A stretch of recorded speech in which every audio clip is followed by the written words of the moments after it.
வாழைப்பூ சில்லி எப்படி செய்கிறதுன்னு பார்க்கலாம். Chilli powder 100 gram. இதை நம்ம உப்பு காரம் எல்லாமே அதிலே இருக்கும், நம்ம எதுவும் சேர்க்க தேவையில்லை. அதில் தண்ணி கொஞ்சம் ஊற்றி நம்ம பஜ்ஜி மாவு போல் பிசைஞ்சிக்கலாம். ரொம்பவும் தண்ணியாகவும் இல்லாமல் கெட்டியாகவும் இல்லாமல் பச்சி போடுவோம் இல்லையா, அந்த மாதிரி நாம் பிணைஞ்சிக்கலாம். குழந்தைங்க சாப்பிட்றதுங்கிறதுனால நான் உப்பு காரம் எதுவுமே சேர்க்கலை, இதில் இருக்கிறதே போதும்னு விட்டுட்டேன். உங்களுக்கு வேணும்னா நீங்கள் இன்னும் சேர்த்துக்கலாம் காரம்.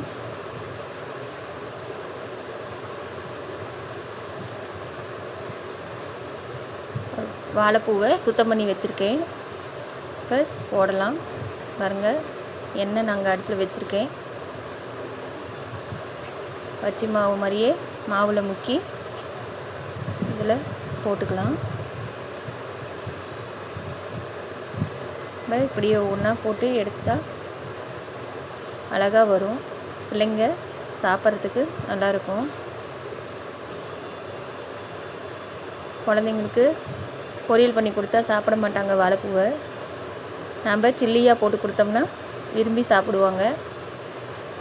வாழைப்பூ உடம்புக்கு ரொம்ப நல்லது. ஈவினிங் ஸ்நாக்ஸாக கூட நம்ம பண்ணி கொடுக்கலாம்.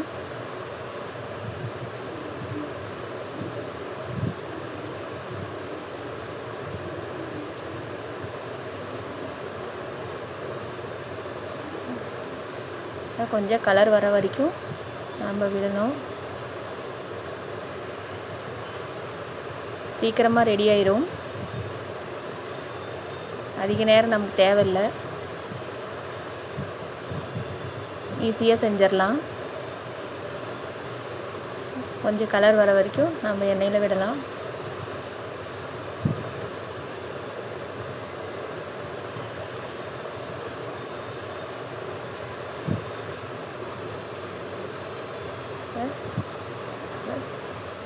வெந்துருச்சு, நம்ம எடுத்துக்கலாம். பாருங்கள், இந்த மாதிரி கலர் வந்ததும் நம்ம எடுத்துடலாம்.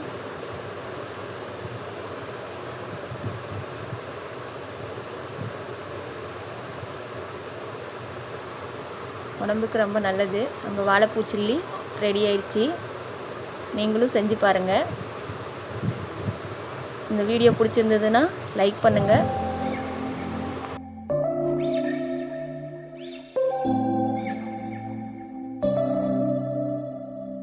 September we met.